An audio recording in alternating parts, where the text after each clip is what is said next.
Thanks for coming out and joining us today. I'm Lori Phillips, and I'm the Digital Marketing Content Coordinator at the Children's Museum of Indianapolis.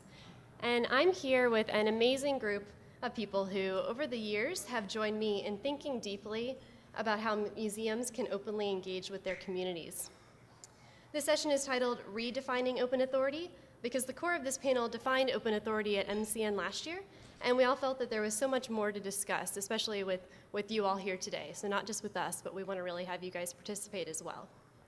Would you raise your hand if you were actually at MCN in our open authority panel last year? Love to get a sense of, okay, well, good mix. Got a lot of newbies here today, folks.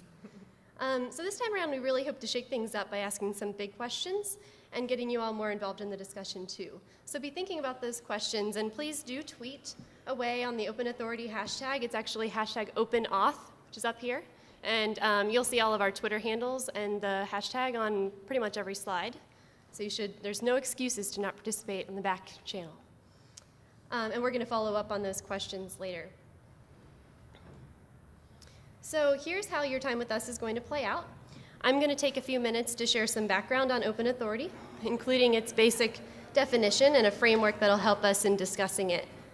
Then Jeff, Porchia, and Elizabeth will each take some time to share their current thinking on open authority, and then we'll shift to the discussion portion led by Koven, who will lead us through delving into some of the big questions. To get us started, I'm going to first take a few minutes to introduce or reintroduce our panel here, because I think that it'll shed some light on why we're all here today. So Jeff Inscho is the manager of digital engagement at the Andy Warhol Museum in Pittsburgh. He's here on my left. Everyone say hi to Jeff. And we connected in 2013 when he accidentally made the term open authority famous on the Nina Simon blog Museum 2.0. So I tracked him down, and since then, we've actually had a chance to present a couple of times, most recently at AAM. Porchia Moore needs no introduction after her amazing Ignite talk last night. Great job, Porchia. She is a PhD candidate at the University of South Carolina, researching the Kaleidoscopic Museum. And her lightning talk at Museums in the Web in 2013, as Koven mentioned last night too, had me so inspired and fired up that I also tracked her down and pretty much made her be my friend. Elizabeth Bollwerk is now at Monticello in Virginia, but she'll be sharing about her experience at the Burke Museum in Seattle. Elizabeth is like an encyclopedia of examples of open authority, and she actually helped edit an entire volume of them in 2012 edition of Museums and Social Issues. Koven Smith is the brand spanking new director of digital adaptation at the Blanton Museum of Art in Austin, Blanton Museum in Austin. In 2011, Koven's Ignite Smithsonian talk on the Kinetic Museum gave me the confidence to turn a crazy idea I'd been muddling through into my thesis topic, which was ultimately the genesis of the term open authority. Thanks for that, Koven. So that's actually the perfect segue into my definition of open authority. So let's start at the beginning, in 2011. For my master's research in 2011, I wanted to tackle the question of how museums could best integrate visitor contributions while still maintaining their authority and reputations as experts. While we're a bit more comfortable with user-generated content today, even just 3 years ago, this idea was very scary. And because I believe that we're often afraid of the things that we don't understand or haven't defined, I decided to put a name to it, and that is open authority. The open and open authority is actually inspired by the open source software movement. I kind of came into this field through the Wikipedia point of view, so that actually had a lot of weight to do with this concept of open authority. And the open source software movement believes that the more people you have looking at a problem, the more quickly you'll find a solution. And I think that basically was the term crowdsourcing before the term crowdsourcing existed. So our increased comfort level in things like radical transparency and radical trust comes from the ideas laid out in the open source software movement. With radical transparency, organizations allow data to be more open for the greater good, like when an institution loosens control over their content by using open licensing schemes. Radical trust is the confidence that an organization has with its communities, and this is really imperative for co-creation to occur between visitors and museums. So I define open authority as the coming together of museum expertise and community contributions. Openness is needed to remain active players in this collaborative environment. Museums should literally be opening up the doors to community participation. And authority is needed to bring expertise and context to all of that user-generated content. a museum's expertise is still very much needed in this environment. So basically that means that participatory projects aren't all or nothing. It's not that the museum is necessarily always right. It's not that the crowd is always right. It's that we can make it even better together. The truly open museum sees the visitor as a collaborator and an active contributor in the creation and the interpretation of content, not just an added-on thing at the end of an exhibit. And the museum professional is seen as an engaged expert facilitator of this engagement. So many museums now use crowdsourcing as a way to actively partner with their visitors, but there's really so much more to open authority than just crowdsourcing. There's really a spectrum of open authority, and it has many possible engagement models, beginning with more conservative approaches and then leading to more progressive approaches. And the conservative approaches are often what we're doing now. So more conservative projects are contributory, and this is where the public contributes data to a project that's really designed by that organization. So the organization really still has that control. The spectrum then moves on to collaborative, and this is when the public might help refine project design, but the project is still really led by the organization. And at the far end of the spectrum is co-creation. You're going to hear us talk a lot about that today. And this is where the public can take part in all processes of the project, and all parties design that project together. The spectrum is moving from being less transactional to more transactional and interactive, beginning with less dialogue and moving to more dialogue between the museum and the visitor. Contributory projects are often what we consider crowdsourcing, and these actually, crowdsourcing projects tend to require less commitment if you think about it, so like voting, tagging objects, or transcribing. Whereas community sourcing is a more nuanced approach to crowdsourcing, and that's on the collaborative part of the spectrum. And this involves bigger asks made of a more loyal, committed community. So this can be things like community blogging, story sharing, or things like working with the Wikipedia community. And at the end of the spectrum is co-creation. This is true participatory interpretation. I always give the example of Reggio Emilia educational approach as a really great example of participatory interpretation in museums, especially at the Portland Children's Museum. I won't have time to chat about that today, but you can find me later if you want to geek out about Reggio. I'm always ready to talk Reggio. So this spectrum shows that there are many ways to go about open authority, and we're really just getting started. And that will become even more apparent when we hear from all of the rest of our presenters today. And with that, here's Jeff sharing his perspective on open authority, with examples from the Carnegie Museum of Art.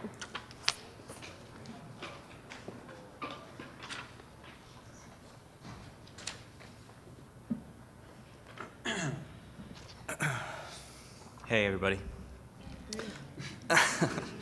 So I'm Jeff, and I'm currently the manager of digital engagement at the Andy Warhol Museum in beautiful Pittsburgh, Pennsylvania, USA.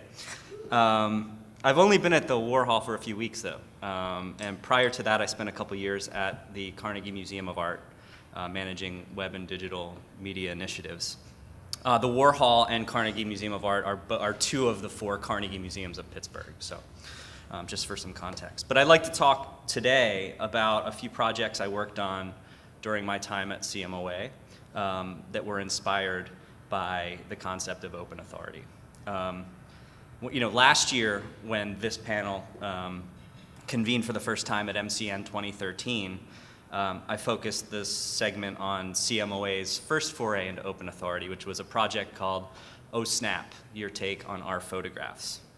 I'm not going to revisit the detail of that talk today, but I think it's important to give just a brief synopsis for the benefit of those here today who weren't in Montreal with us last year. Also, I kind of hope it serves as a foundation for the exploration of more of the recent work we did that was built on the foundation that OSNAP provided for us.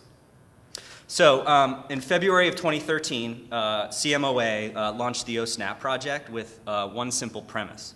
We wanted to create an experimental framework within one of our galleries that relied heavily on co-creation with our visitors. It was uncharted territory for us.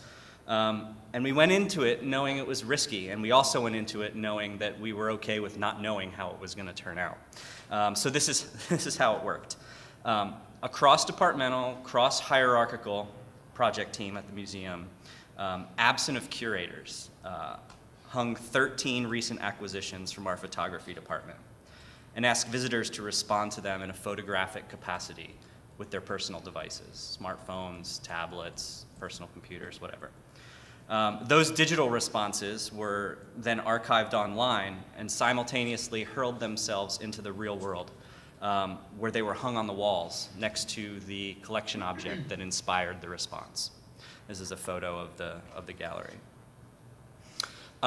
Just as an aside, I've documented the technology stack that drove this interaction, so if you're curious, just come talk to me afterwards and I can give you a link to view. I will warn you, it was super hacky and scrappy, and your results may vary, but it did work for us. So in February when we launched this project, there really were kind of two possible outcomes, right? The first is people would participate. We'd have a full gallery with a really engaged community around it that felt they were part of something bigger than a traditional museum exhibition. Or participation would be zero, or worse yet, slow, right? And we'd have an empty gallery with no engaged community around the project. Luckily for us, the former was the case, and it was a pretty great success. So over the course of a couple months, we received nearly 1,400 submissions. We programmed a series of well-attended educational and fun events, and began to institutionally recognize the importance of experimenting with the distribution of authority both internally and externally. So, fast forward 1 year. We learned a lot from the OSNAP project and really decided to roll many of those learnings into a large-scale, multi-year, adequately funded project called the Hillman Photography Initiative. And so the initiative itself is an incubator for innovative thinking around the photographic image, right? And it really aims to present a new programming model for the museum and really ask us to think about the notion of what a museum can be and do in the digital age. The first cycle of projects that made up the initiative focuses on the life cycle of images, how they're created, how they're shared, and how they're preserved or not. That's kind of a mouthful, so we made a brief short video, 1.5 minutes long, to kind of hopefully conveys the ethos of the project, and I think just for you guys to digest it, we'll just play it real quick. Do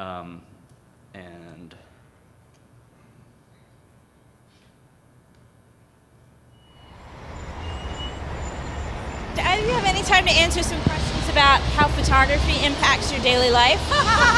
What about it? Excuse me? I do take photographs. There's a lot of that. I'm not a big art fan. My cell phone. Smartphone. My phone. We're too old to understand how they work. I'd choose 35mm over digital any day. I think it's a Canon. Cheapy point and shoot. The lens like that coming out the front. I took pictures of snowdrops. The solar decathlon house. Chickens at my friend's house. Subatomic particles. Custom motorcycles. Political propaganda. Astronomical things. Barack Obama. 2 white men shining their shoes. Big trucks. I like dumb photos. The whole body. We're going to Hawaii tomorrow. I like to keep my photos on the hush. The family was not intoxicated. Brain cells have been dead since then. I mean, why do you take a picture of food that you made? I guess I look at people's photos of food and themselves. I don't think anyone's interested in seeing what I do, Every bit of my life. The best moment, I think, it's in this camera. I saw the Terminator going over to a friend's house. A photograph has probably made me cry. I'm a guy, so I don't even cry so easily. I no longer have much regard for vampires or werewolves. I got pictures in my house in folders and stuff like that. Archivists really are garbage men. If we get hit with a big, magnetic meteor, we're gonna lose everything. My grandmother loves my photos. When you're really old, you could go back and look at everything you did. I'm 62 years old. I put my smallest rabbit in a box full of hay, and I took a picture of him. Sometimes you just need to put a bunny in a hay bale. No? Okay, thanks.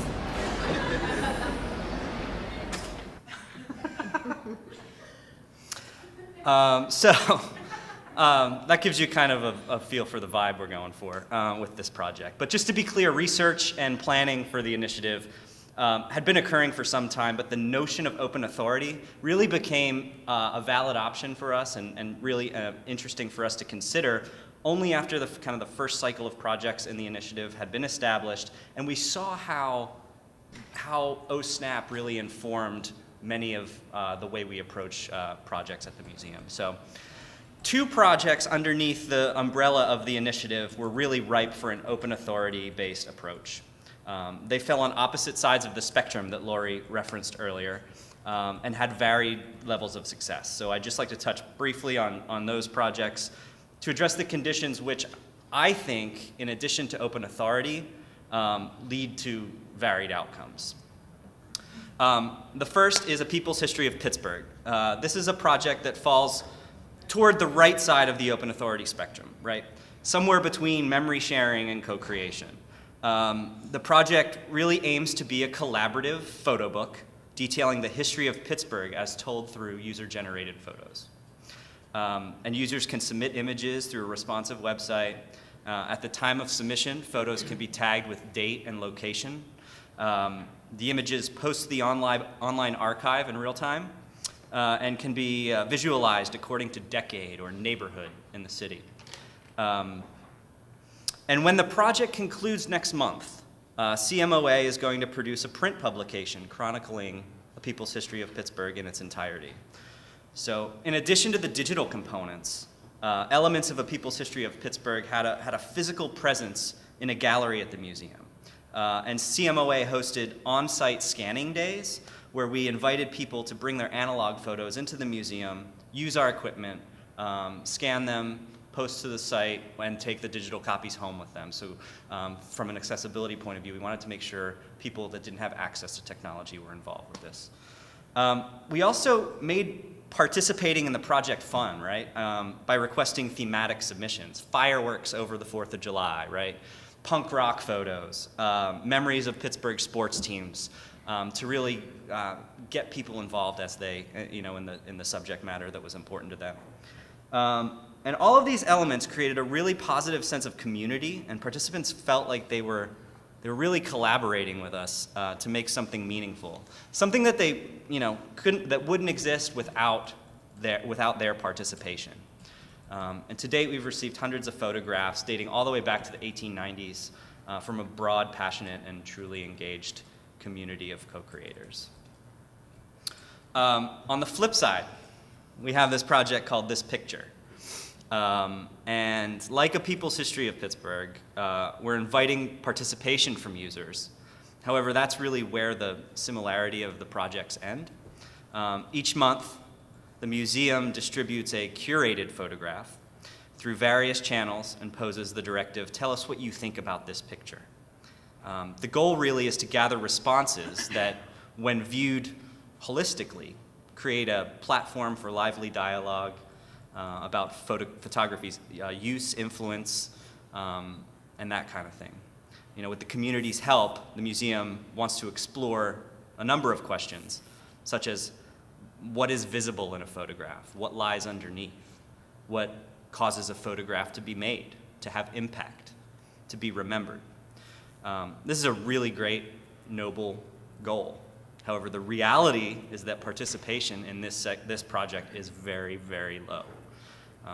There are great successes in other aspects of the project, such as critical writing about the photos that are chosen every month, but we're really struggling with participation. So the museum's currently evaluating the project, and we have some theories about why it isn't resonating with users. And a few of my personal thoughts, conceptually, I think it's a bit too abstract for people to grasp. We can't expect people to use something they don't understand, right? There's no shared mission with this to make something together. The project is absent of a physical world experience. Bridging digital relationships and real-world relationships is a really powerful thing. And the authority structure with this project in particular is definitely skewed in favor of the institution. Fall doesn't go as far on that spectrum as the People's History of Pittsburgh project. So if we look at these two projects we look at this picture through the lens of two other successful projects, OSNAP, People's History of Pittsburgh, It's really insightful, and it leads me to make the case that just being open is not enough. Unlocking a door is not inviting your guest in. These progressive experimental projects can't and shouldn't exist for existence's sake. If open authority projects are going to realize the potential they promise for institutions operating in an experience economy, they need to be infused with community, trust, investment from all angles, and radical collaboration. Thanks, I'm done. Next up.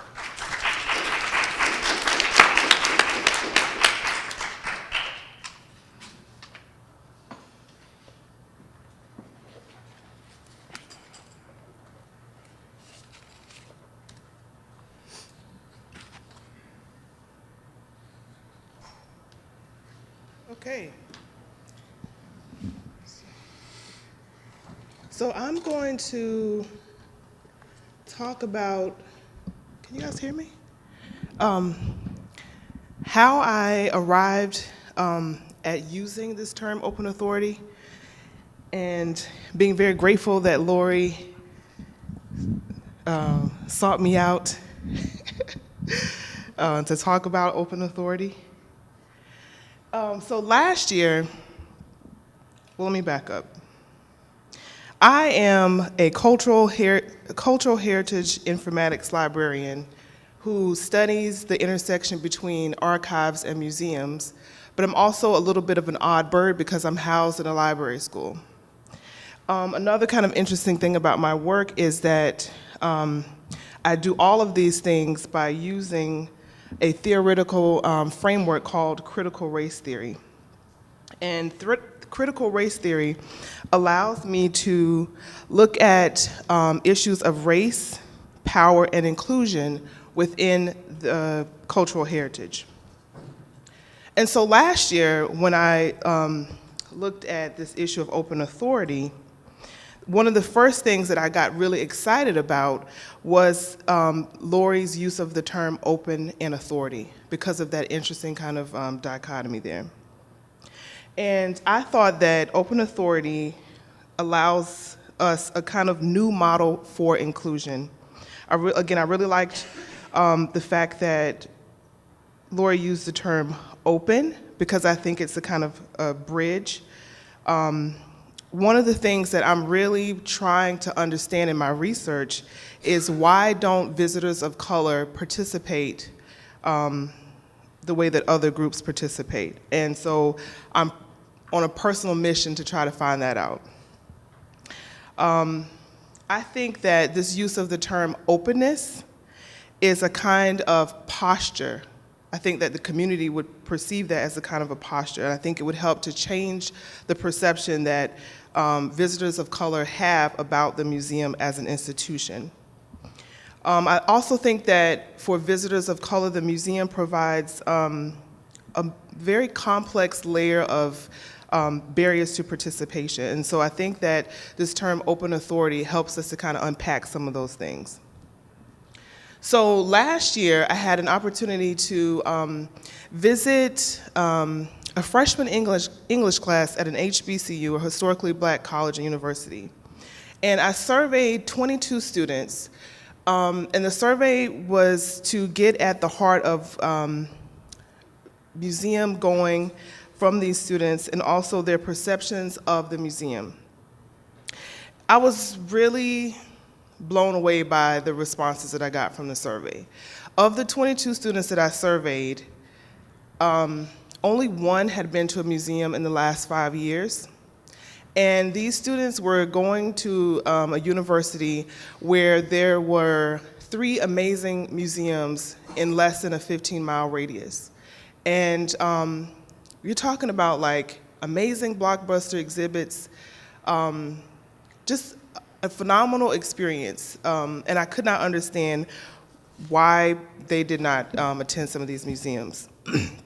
But what they said in the survey was that one of the barriers to participation was this very real perception that the museum is a place that offers a sense of authority that's very much based in white ways of knowing.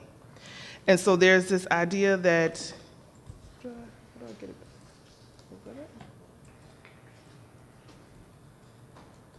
It's coming. okay, There it goes. okay. Sorry, guys. So there's this very real idea that there's not a sense of trust that some of the stories, some of the narratives would be told in a way that mirrored their own sense of knowing and their own sense of authority. And so again, that kind of just further made me think about notions of authority, how communities of color perceive of the museum, and again, trying to figure out ways that we could break down some of those barriers. The reason why, again, that this is really important for me is because according to the U.S. Census Bureau, right now we're at approximately a 34% minority population. And the U.S. Census Bureau predicts that by 2050, that number will increase to almost 60%. Now, of the current core museum visitors today of color, only 9% of those are, of the current museum visitors, only 9% are visitors of color. And of that 9%, only roughly about 3 to 4% are visitors who are African American. So again, I think that's a really troubling and problematic statistic. I was also drawn to the term open authority because I like the fact that Lori included a concept and understanding of incorporating digital participatory culture.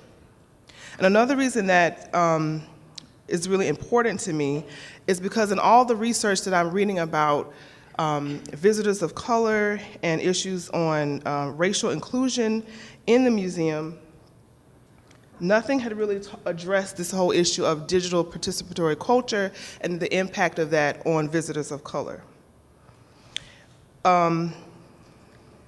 This statistic might be a little outdated, but as of about 2012, 2013, of the population of Asian Americans who use Facebook at least once weekly, that population is 74%.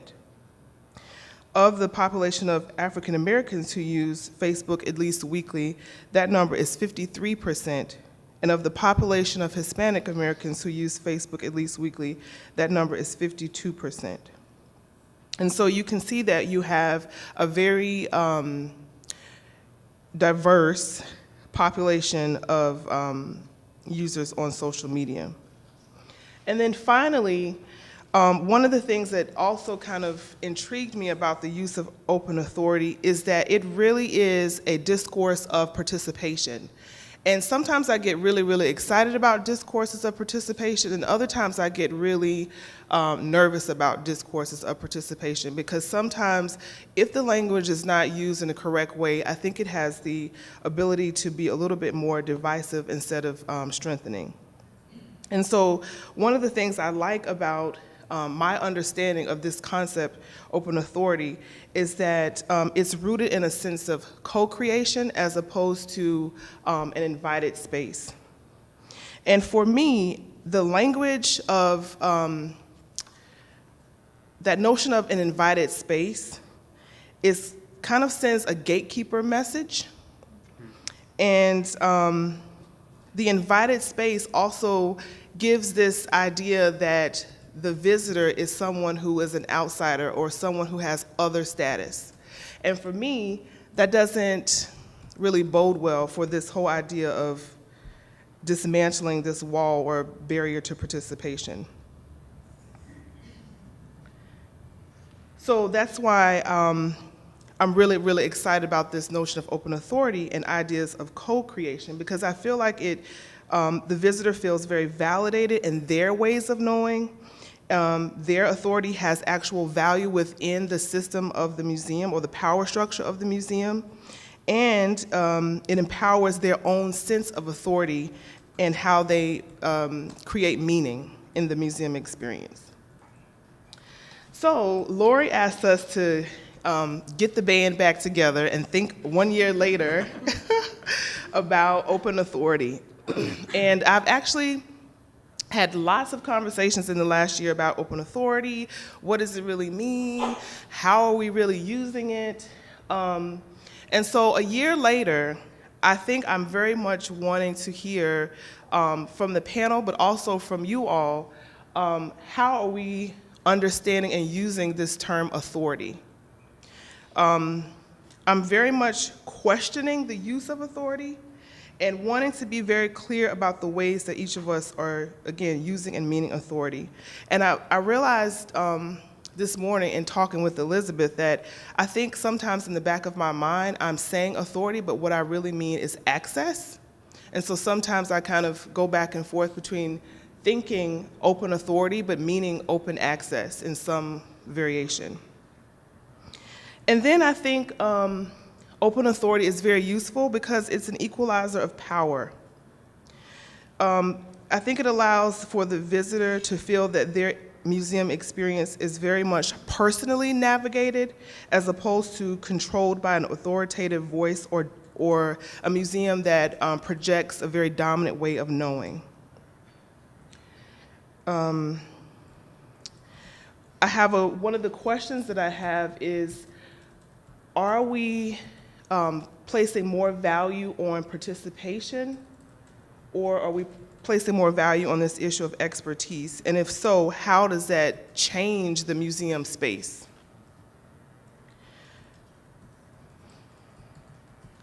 And a year later, I'm still very much concerned about technology and this whole idea of racial homophily. So this idea that we're still going to only have a certain level of power and influence within our social media platforms based on who our friends are and how that actually plays out into the museum. And then the question that keeps racking my brain, that kind of keeps me up at night, is who actually benefits from open authority? Are we saying that visitors are the only beneficiaries of authority, or are we also saying that the museum is equally benefiting from co-creation, and in what way, and how? What are the metrics for that? How are we going to measure that? So that's where I am a year later. I don't have a lot of questions. Yeah, that's it. Thank you.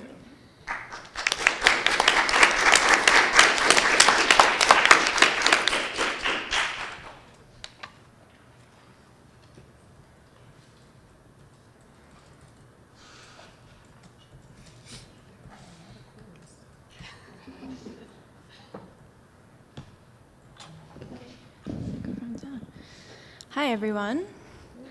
I'm Elizabeth, also known as Beth, so I go by both. And so I wanted to thank Lori and the other panelists again for getting together this morning. I always love thinking through these ideas with you guys because it's always a really useful and valuable conversation. So to give you a little bit of background, I come to the open authority idea or question as an archaeologist. And a lot of my work has been working with descendant communities, both Native American and starting to work with some African American communities, to talk about how they can be more equal partners in the interpretation of their history and culture. And as part of that, I have really come at the spectrum from more of the co-creation realm. So how do we get these people who really should be stakeholders in the types of exhibits and the types of interpretive materials we're creating to buy in and to care what we're saying and to also be equal partners in that interpretation. So for a long time, I've been kind of looking at open authority as really this kind of linear progression of, okay, we start with these more conservative techniques of getting people involved and letting them know we're interested and want them to be included, but really what we're going towards are these projects that that our communities are co-creative partners, equal partners, and heavily involved in the interpretive aspect and the product that's created. Elizabeth, could you talk a little closer? Oh, into the microphone? Thank you. Sorry. And if you guys in the back can't hear me, please wave because my voice drops. So I don't want people to be straining. So one of the questions that Koven had asked us to think about when we were going back and forth about this panel is, what open authority taken to its logical progression looks like. And a number of people in my discussions with archaeologists and cultural heritage sector people have asked me what is the best project that's used open authority that I know of? What's an example of best practices? And for me, that's Mokutu, which some of you may be familiar with. It's a content management system that was created by Kim Christensen at Washington State University in partnership with the Warramungu Aboriginal community in Australia. And Kimberly did a lot of, she's an anthropologist, she did a lot of community-based research with the Warramungu, and one thing she realized was that they really wanted a platform to start digitizing and protecting their cultural heritage, all of these stories that the elders knew and were sharing with younger generations, but as a similar issue with Native communities in North America, when the elders start to pass away, some of those stories get lost. So the community was asking for something that would help them preserve their cultural history. So what she did was work with that community to create a content management system. But what I find so interesting about the system is that the protocols, so the security protocols, the accessibility protocols, are based on their cultural protocols. So there are, as in any database, a super user who can see everything, and that tends to be the elder members of the community because they know the history, they can see everything, there aren't any aspects of cultural heritage that maybe aren't appropriate for them to see. But for other community members, they can't see everything because there are certain things within their community that only can be shared with certain people. And so there are security and access protocols based on their cultural protocols. And so for me, that's a really interesting way to think about open authority because we have to think about what are we balancing by doing this. And for anthropologists or for the people who are adopting this CMS, which has now been adapted by the National Museum of the American Indian and also the Association of Native Tribal Centers and Libraries, so only some people can access this information. So from a research perspective, that can be very difficult because you can't get access to everything.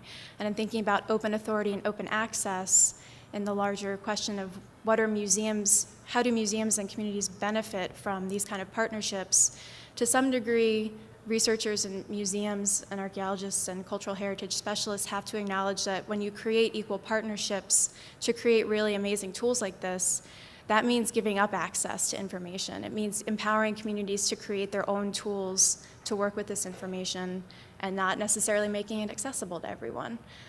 So for me, this has been a really interesting project to think through in terms of open authority because it opens up all sorts of questions of how do we define success? What are the compromises we have to make in order to make these partnerships really be equal? So that's kind of one really far end of the spectrum. And in a lot of ways, that's where my thinking was going for a long time. But in talking more with my communities in archaeology and cultural heritage, a lot of people respond to that, well, that's really wonderful, but that is not something we can do right now. We are not capable of that. We don't have those relationships. And frankly, we're not necessarily even comfortable knowing that we're giving up access to things that we feel we have stewardship over. So, in those conversations and coming to understand a little bit more about where certain institutions are at and where certain disciplines are at, it has kind of brought me back to thinking more about open authority, both as a spectrum, but not necessarily as a either or. Like if you're doing something that's participatory, it can't also be co-creative. Or if you're doing something that's collaborative, it can't also be participatory or co-creative. And one example I want to bring in of that is a project that I recently worked on when I was at the Burke Museum. So I recently left there about 2 months ago to start a new job at Monticello. And their most recent temporary exhibit was called Imagine That.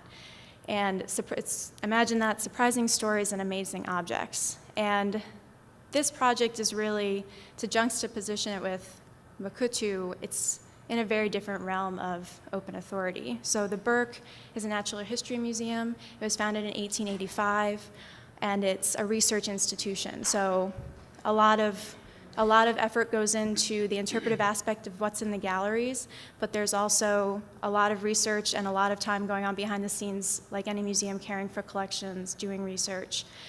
And the Burke has been reaching out to the community to try and understand how if people understand that that's the case, if they really understand what the museum does, what its mission is, what it stands for. And one of the things they realized was that a lot of community members really had no idea what goes on behind the scenes at the Burke, how much time, how much effort goes into caring for collections, all of the research that's done, and all of the really important conclusions that come from that research that have implications for daily lives and for people's lives. So to be able to try and shift that perspective, we created this new exhibit, which is a stepping stone to their new building, that will hopefully be opening in a couple years. And so imagine that was literally turning our collection spaces inside out. So the goal was that people could come in, and this is kind of the rough schematic of what it looked like, but you could come in and you would see a smaller part of the gallery that talked about what exactly is a museum. It's very explicit. What are the goals of museums? What are the histories of museums? What do they do? And aesthetically, it was kind of your traditional museum exhibit. It was artifacts were beautifully laid out. The lighting was really artistically done. It was kind of a mysterious, really interesting space. But then people were guided into the next part of the exhibit. At the transition point, they saw this quote, which is that museums are like icebergs, and there's always far more going on beneath the surface than what you actually see. And in walking through that kind of veneer, they were introduced into a new space, which the exhibit team worked to create to look like our collection spaces. The lighting was much brighter, frankly harsher. There was very little interpretation of the artifacts and the objects. And this was a huge undertaking. So in terms of thinking about benefits and successes, there were 500 objects in this exhibition.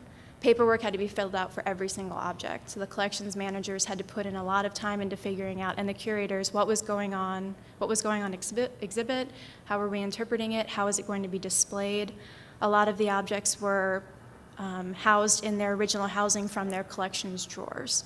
So this is giving people a very different idea of what the museum is like and what our purpose is. And then, so they would be able to wander around the collections and really get a sense of, you see one part of the Burke, but really there's a lot more here and a lot more to see. And just to go back to that schematic really quickly, asking the question directly, why do we care about these things? Why do we keep these things? Is the Burke some kind of crazy hoarding institution? You have 16 million objects. What could you possibly need those for? So really actually asking the question and getting people to think about, what is the role of a natural history museum, and why the heck do we care? Do we employ people? Do we use your tax dollars, because it's the Washington State Museum, to take care of these things and to continue collecting things, because they're always still collecting? So part of that also, so this is really more of a kind of participatory opening of the museum itself, opening of the collection spaces, but not necessarily anything that's really co-creative. It's drawn from the notion that community doesn't necessarily understand what's going on, but it's not necessarily something that really the community was really upfront asking for. But there were some co-creative spaces in the exhibit.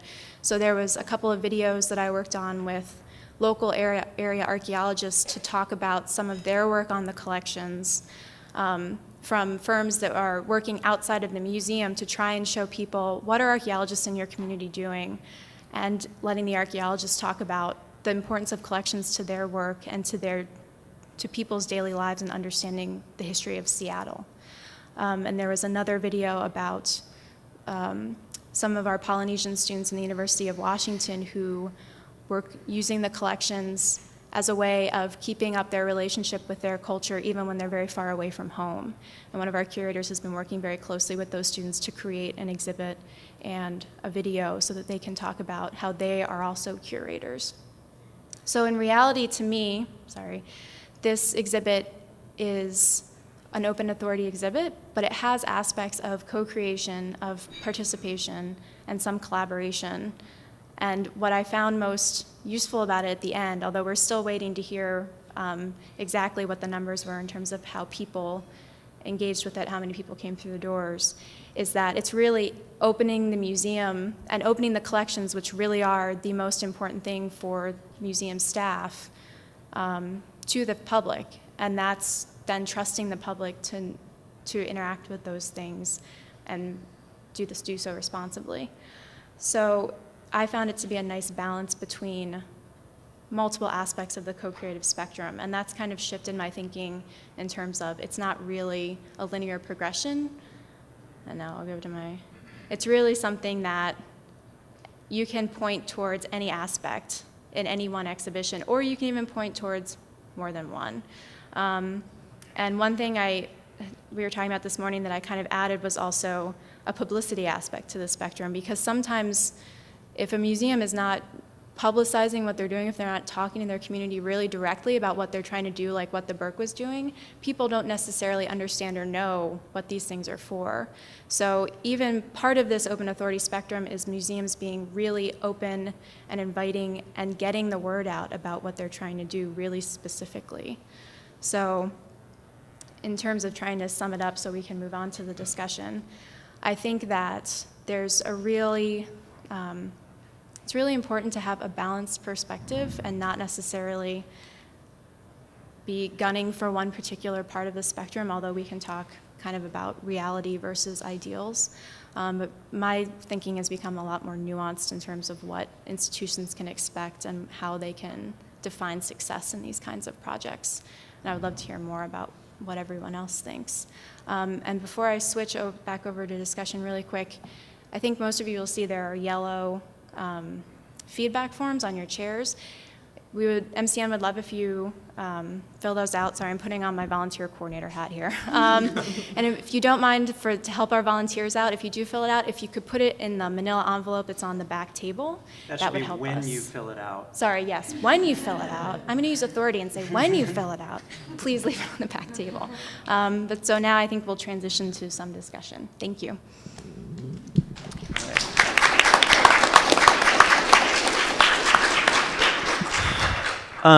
So I should emphasize this discussion is designed to be pretty open and should involve you guys. So please don't wait until we're done talking to raise your hand and ask questions. We want to just sort of keep this going.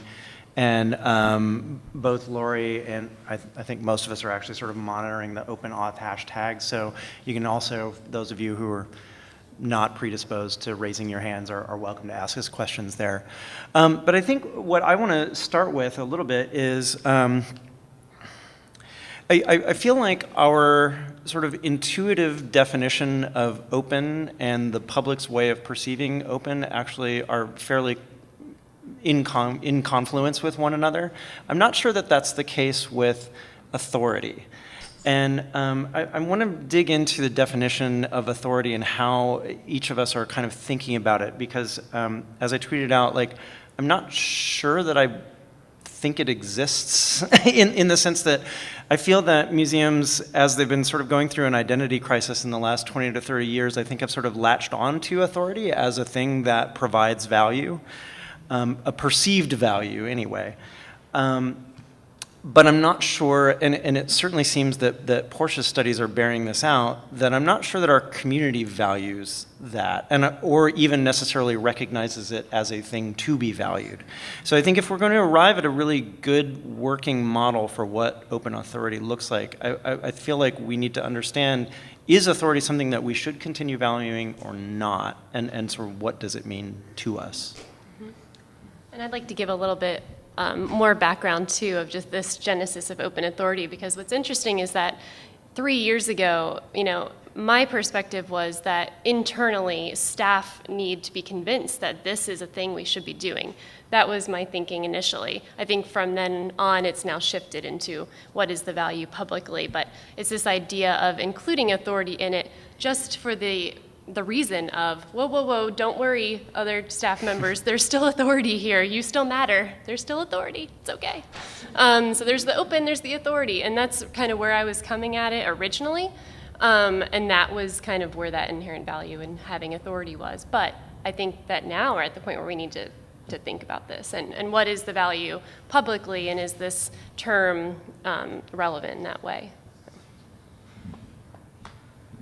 Yeah, I mean, I think maybe if we think semantics, the word authority means a lot more to institutions than it does to public, right? But as the experiential landscape progresses, I think it's becoming more inherent in how people interact with everything these days. You know, having a voice, being able to participate, and it only makes sense for museums to embrace that.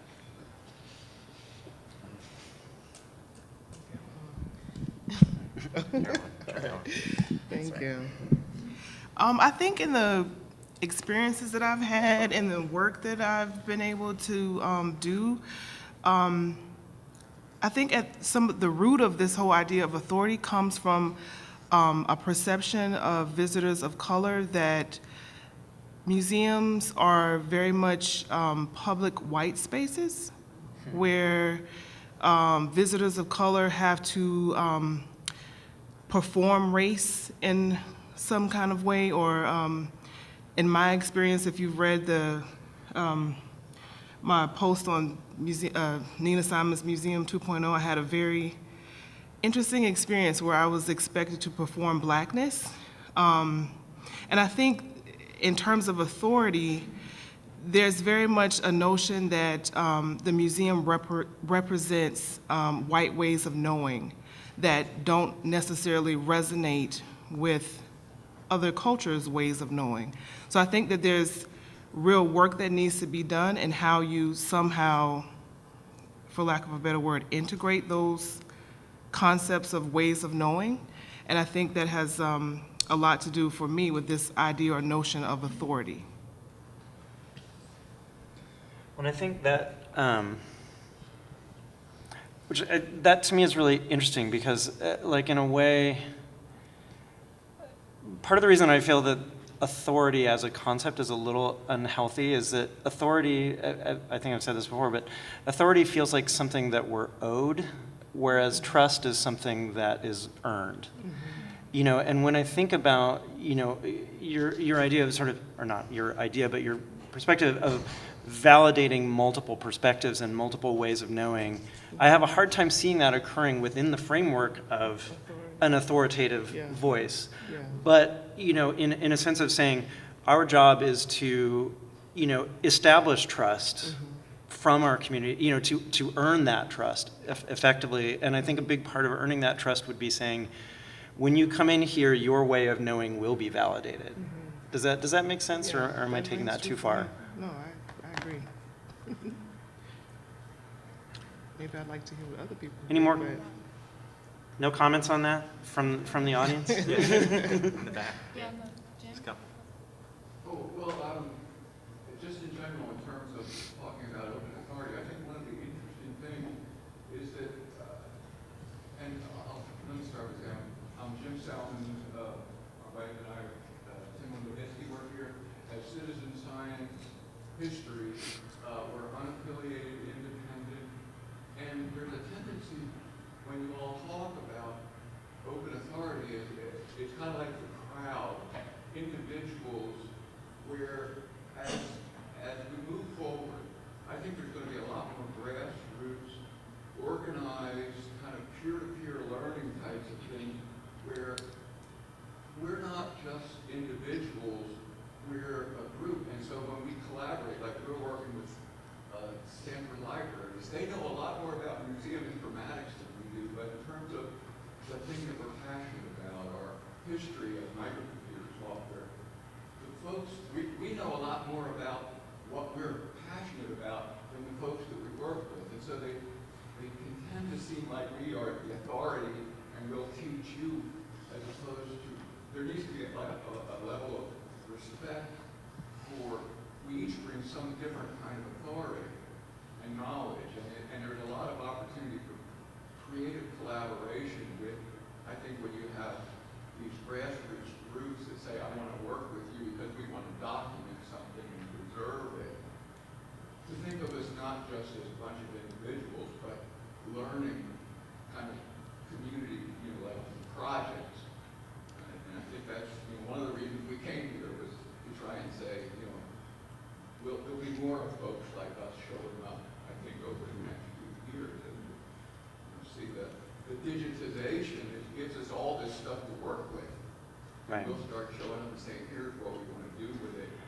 Well, I think, I think the question of actually learning, and it seems to me that this is really bound up in the idea of learning and education and its role in the museum. And, like what Jim brings up here is, like, in a way, like, museums have been, like, fully embracing and also kind of reluctant to embrace their roles as educators kind of simultaneously.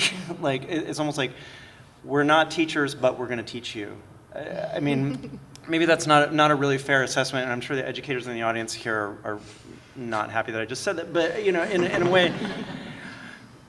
But I feel like, I don't know where I'm going with that. Somebody finish my thought for me.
Academic in a way, it's also rooted from 250 years ago, it's kind of like we're trying to still sort all of that out, and I haven't personally figured out like how to tackle that one. And I've been challenged by the curators at Smithsonian sometimes, like, well, you're not doing it, and I'm like, Yeah, I'd love to speak to that actually, because I briefly mentioned how I was inspired by the Reggio Emilia educational approach, and that really is, I think, one of the best examples of how we can pull some of the ideals from that into maybe some of our approaches with open authority. And what is important there is that it's this cyclical approach to learning. You are learning from the student. The teacher is learning from the student just as much as the student is learning from the teacher. And so they are both kind of at an equal level.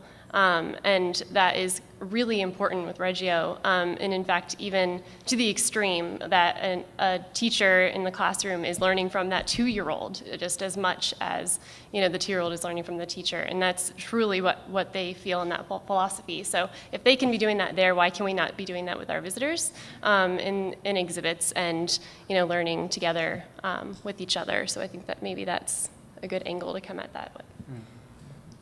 Yeah, I think it's also, the idea that leadership is open to this, right, is very important. And having that honest discussion at that level in the institution is, it needs to happen. And then once that discussion starts happening, like you said, it's, cyclical, it's iteration, it's being able to kind of look at projects and see how things are working and moving into future developments.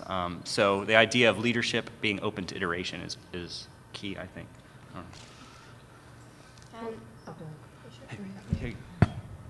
I think in my experience, because I think I have something similar where I talk with a lot of scientists, and so for them, their argument is, yeah, but I've been doing this for 10 years. How can somebody walking in the door isn't gonna know anything? And my response to that is, so you have a perspective. Your perspective is generally one that's privileged. But what we're trying to do is not necessarily take away what you're doing, but show you how interweaving what your methods and practices are is actually enhanced by including these other perspectives.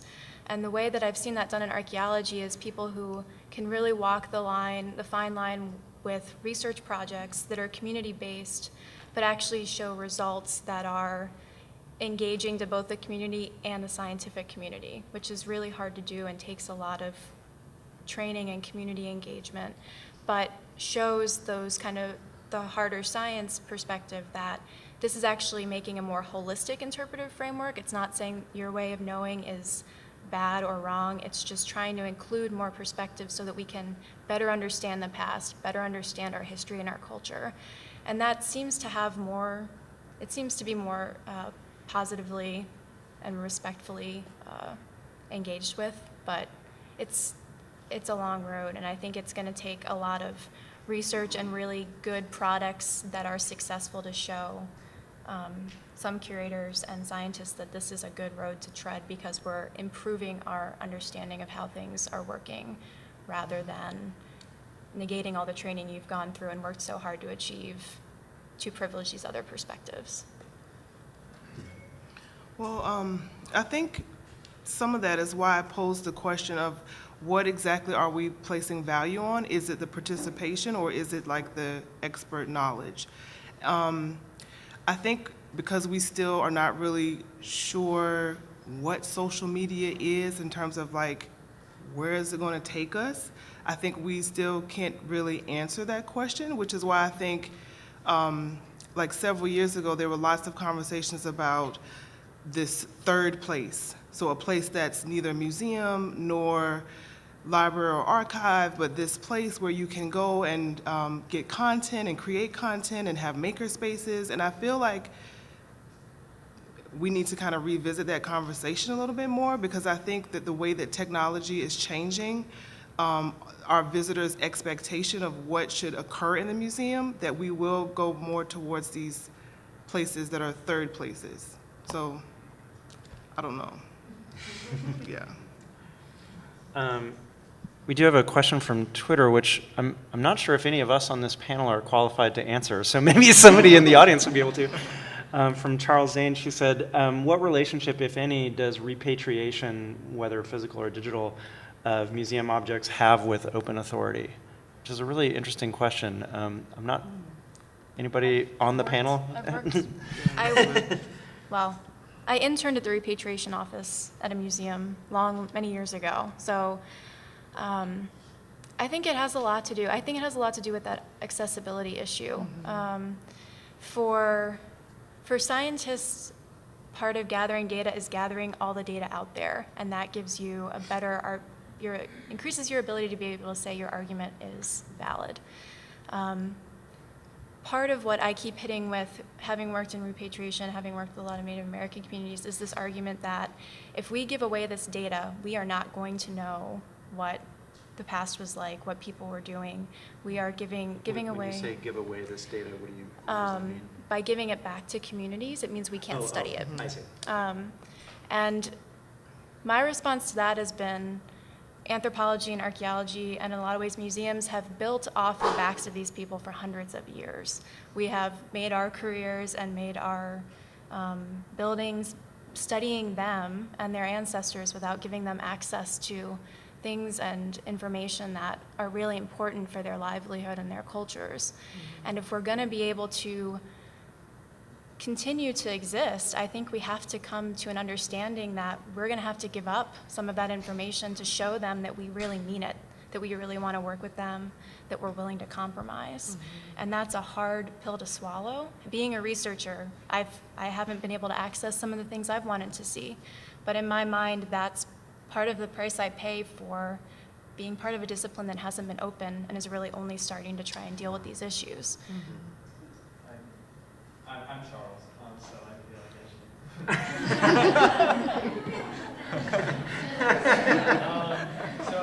like Charles, audience, Charles. So I came to this session not knowing really anything about the open authority question. I wasn't here last year, so it was totally new to me. And I was thinking about when we were seeing these panel discussions, and I'm kind of thinking that the museum has its own collection And on top of that is a layer of makers, like the visitors who come in and they interact with the collection. But underlying that collection is another network of thousands or even millions of people that put this stuff together that ends up in the museum. Now, some of them are way dead, and we can't really call them. And some of them have already passed away, but their bodies are in the collection, so we can't ask them to do more. But there are still those who have made those collection objects who are still around to contribute their narratives to the objects in the collection. I'm wondering if the museum is a place where that can meet, where the ones who made the objects for the collection can meet people that are making with those objects as well. Make sure there's a connection there. I'm not sure how that's supposed to happen. Well, to that, actually, I would bring up one of the earliest examples, I think, of what we're now starting to call kind of this openness or open authority, was years ago at the Brooklyn Museum, where they just took a very simple step, which, now seems like, well, of course you did that. But then it was, back when I was still having to argue about why we should have blogs at the Metropolitan, in those days, this was kind of crazy, which is like they opened their object database for comments, which was pretty simple. But given Brooklyn's kind of very intensely local focus, what that meant was they actually had people from the community, and to the degree that they even published objects where they had very incomplete documentation. They said, we think it's this, we don't know, this is the best available science. And they actually had, in several specific cases, people from the community write in and say, I actually know what that object is, that was made by my father, he was a member of this tribe, and whatever it was. And then, some of that discussion continued online, and then it eventually went sort of offline. They said, we're going to bring you in, and we're going to find out everything that you know. And had they not taken that very simple step of just opening it for comments, I doubt they even expected they were going to get that kind of input. I'm sure they had to probably wade through, 60 cool object bro comments, but still, I think it's a very simple step that produced very meaningful results for them, and that example is now 10 years old probably at this point. Yeah, I think that concept of putting creator or artist or whatever in touch with interpreter is interesting. And with the OSNAP project that I talked about, many of those photographers were still alive and some were Pittsburgh based. So we actually did a series of events where we brought in the artist and had the artist look at and talk about and have a dialogue with the participants that submitted photos based on their work. So it was really interesting dynamic, different from collection object comments that kind of deal with the database, but it was very person-to-person interactions. And so I'm sorry, there was a hand, and I'll ask my question real quick. But that to me now seems like a very interesting role for a museum. And when I think about authority, like the museum as facilitator in that way, that's something that makes very unique use of the museum's very unique power to bring those creators and a sort of ready-made public together. When I think about authority, it's less like sort of a content authority of we know this and you don't know this and we're going to fill you up with that knowledge, but more saying we have the ability to bring groups of people together that would otherwise have a very difficult time interacting with one another. Yeah, the whole idea of thinking of a museum as a nerve center for ideas in a way that makes those connections happen. That's what we're talking about, really. Yeah. But it's also being able to say that, it's also being able to admit that we don't know. And Right. that's hard. That can be really hard. And I also just really quick wanted to say, I think part of what's happening in archaeology with the larger repatriation question is building, we were talking about trust earlier, it's building that trust so that by working with these communities and facilitating these interactions and potentially returning these objects, you're showing them that you trust them. And then that's being inclusive and opening the museum to another step of this process. And I think that's another step of building the relationships to get the communities so you have those really great interactions, is showing that you trust them. A really great read on some of the stuff we're talking about. It's actually a pretty old article nowadays, but it's Cameron's The Museum, a Temple, or the Forum. And that really inspired me in my thesis writing, actually, is that it's often considered don't be a temple, be a forum. But it can be both. And so I think that's what we're really talking about here, is to be that convener and to be the forum. I'm sorry, you've been waiting for a while. I'm still thinking through this, so forgive the lack of eloquence. That's what we're about here. So my background's computer science, and so as you were talking, decentralization is a word that keeps coming into my head. And you were mentioning earlier during the presentation portion about taking OpenOps to its logical conclusions. And to me, it seems like a peer-to-peer based system is really one of the ways that can occur. And we talk about, when I think of authority, and the opposite of authority is something bad, something negative. And so, therefore, I think it's come up several times during this discussion that that's presenting a bit of a problem.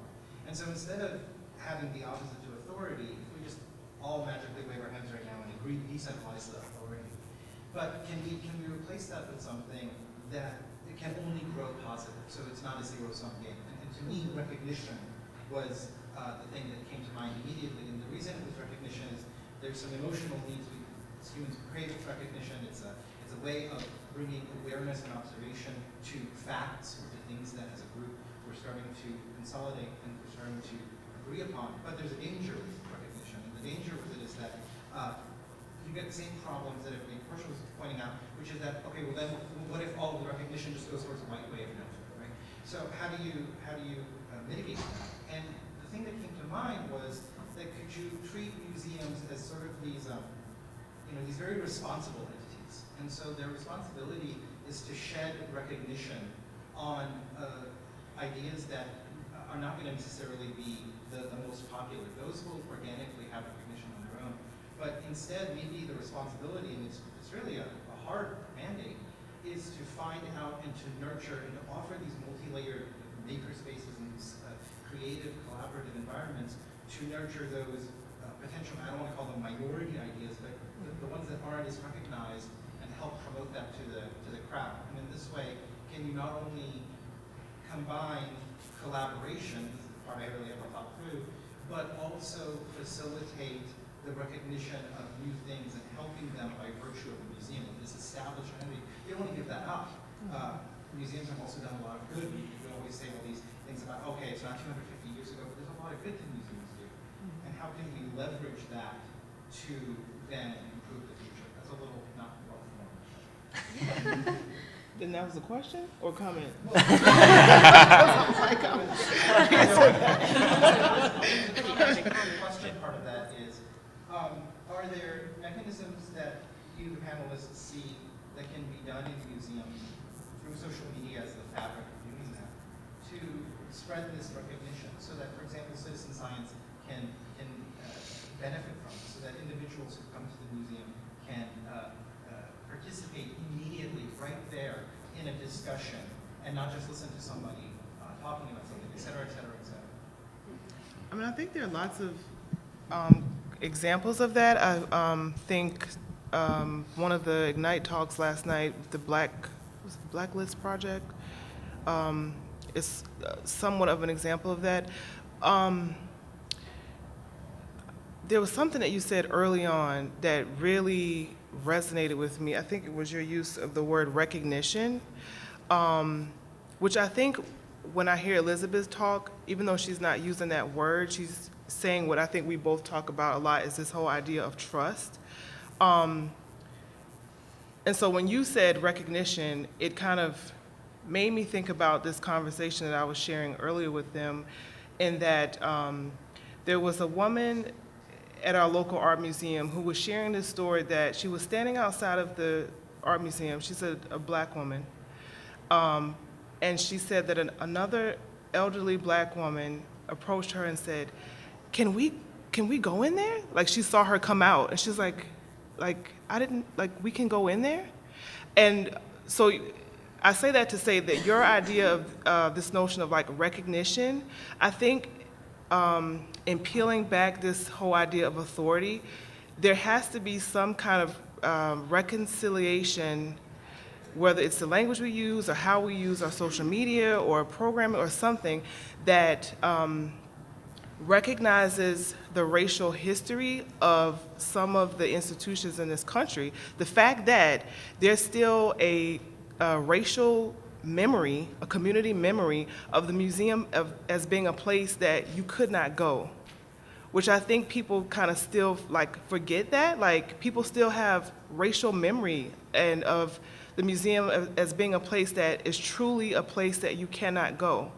So I think that's a little bit not what you were looking for, but that for some reason that your use of that word recognition kind of made me think about that. Like I think that for me, this term open authority helps to at least unpack some of these things and give us a way to like talk about them, which I think once we can kind of break these things down, then we can think about programming and, you know, ways to kind of, like you said, change it from a dynamic of something that's negative and problematic to something that can like work. I wonder actually if maybe this is a good question for Jeffrey, like one thing that and I'm sorry, I know there's a bunch of questions, we're running out of time, but one thing that interests me about that question response is I think it's really easy when we're doing sort of co-creation projects in museums to get caught up in sort of the local metrics of them. You know, like, oh, it was a success because we had, you know, X number of responses or whatever, without thinking of, and this has sort of been the thing that's been lingering throughout this conversation, is like, what is the logical end game from a sort of community building perspective from that? And do you guys find that the institutions that you're working with on these sorts of projects are conscious of that? Or is it more like, we're looking for success in terms of like raw numbers and it doesn't matter? Or are there sometimes like specific hypotheses that are being tested by these projects where you say, you know, our goal is to, you know, establish some relationship with a community, and our hypothesis is that doing X will cause that to happen. Are we seeing that? Are museums conscious of that even right now? I mean, I think that much like the projects and the concept of open authority is evolving, the goals behind those are also evolving. And at this point, raw numbers are easy to measure, whereas the end game of the impact to the community is a lot harder to measure. And I think there should, yeah, I mean, I think. But see, then I would push back on that, and I would say, then we're not structuring the projects correctly. You know, like I would say, like work backward from here's how we're going to measure that impact, and how do we structure a project that will enable us to measure that impact, right? Could I? Please. Sorry. So I just, no. A possible example, so a colleague of mine, Robert Conley, is the director of the University of Memphis Museum. And when he became director, he realized that the African-American community in Memphis hardly ever stepped foot in the doors of the museum. And part of his hypothesis was that because they didn't feel welcome for all the reasons Porchia's outlined. So he implemented a program where people started going outside the museum to talk and interact and ask with the community and actually try and understand what their viewpoint of the museum was. And his hypothesis was that if we actually engage with people and show them we're interested in their viewpoint, they will come to the museum. And he measured that by seeing if they came to the museum, but then also seeing if they returned, and then eventually seeing if he could create more long-term programming with members of those communities. And fortunately, those metrics are good, and they worked out, and they showed him that the efforts of really going out and talking to people and knocking on doors and making the effort to show up at community events changed their perception of the museum, or at least for certain members of the community. And that's kind of what I'm getting at with the balance of quantitative versus qualitative. You need to measure the numbers coming in the door, but you also need to see, are people returning? Do we now have interns from that community? Are people actually starting to see this space as something that where they're welcome and can come to and participate in? Put your sneakers on. To those who couldn't hear, Porchia just said, "Put your sneakers on." I'm sorry, we have got a bunch of questions in just a couple minutes. So Nikhil, and then you over there. So I feel like a lot of what I'm hearing in the conversation today goes back to the question that Porchia brought up of why are visitors of color, or intersecting that with other identities, right? In terms of class, sexual orientation, and other ways in which people in the communities that our museums operate are oppressed. Why don't folks participate? And I feel like one of the questions that comes up for me and my friends and sort of the people that I'm close to who also haven't been to museums in 5+ years is sort of like, how did all this stuff get here? Yeah. And that question isn't a part of the conversations that are sort of shared in our exhibitions and in the way that we display our works. And that sort of ignores the ways in which museums are inextricably linked with histories of genocide, slavery, and colonialism. And that sort of creates this, well, one, that's not sexy, right? Museums don't want to talk about that stuff. And it's hard. Well, it's hard sexy, it's uncomfortable though. It's scary to try to include in the conversation, but I feel like those are areas in which all of us need to heal from, whether we have ancestry with people who perpetuated those forms of violence, or whether we have ancestry with people who are targets of those forms of violence, or both. I feel like until as museums we can get to a place where we've done the work ourselves to be able to be honest with ourselves and the collections we work with, so that we can be honest and open about those histories with the communities that we exist with. There's going to be a gap, and there's going to be a tension, there's going to be this feeling of invisibilizing histories. So I guess this isn't as much of a question as it is, I don't know, a manifesto smashing. Let's meet in the hall after this.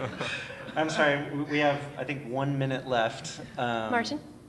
I'll try to within a minute. Just to speak to the question before about the methods that might exist to deal with this multiplicity of voices or interpretations.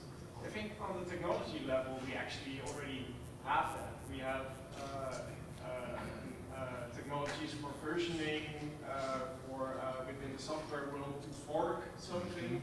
I mean, these mechanisms exist, and it provides a way to have multiple interpretations, multiple voices, and like the example of the OSNAP is maybe a very visual way to see this multiplicity of interpretation for one item or for one work. But it requires institutions to be on I think, the right level of the open authority scale, because otherwise you can't leverage them without having a sort of authoritative value attached to one voice as opposite to another voice. You have to leverage them and maybe have something like the way that Wikipedia deals with having the encyclopedic article at the front end, but a whole discussion at the back end. I think these mechanisms exist, but we need to incorporate them in our projects and our works. I think that's I'm going to just say, though, until we really, I don't want to bomb this right now, but until we are really talking about race and class and socioeconomic status on a daily basis with our peers in the museum as a starting point with our colleagues, because that itself is so difficult and needs to be done. That's the work for the room right now. Because all the other mechanisms with the public can come later, but like, man, we got so much work to do. Well, and our motivation. We don't even question our motivation. So when the director did that, why did he do that? And what is the funders donation? And it's like this web of people who have all sorts of ideas about race and class, and we need to talk about it. We don't, because we're scared. It's telling that in that question you assumed your director was male. Why did he do that? I was talking about Robert. Oh, I just listened to what Beth said. So we need to wrap up, unfortunately. So, Lori, do you have closing thoughts? I'm just thrilled by the conversation and the dialogue, and thank you everyone so much for coming, and thank you for reconvening again this year, and Koven for leading the discussion. Obviously, we do not really have a conclusion, which is great. Meet us back here next year. We'll figure it out. But really, thank you all, everyone, for coming and for sharing your insights. Thanks for the great questions.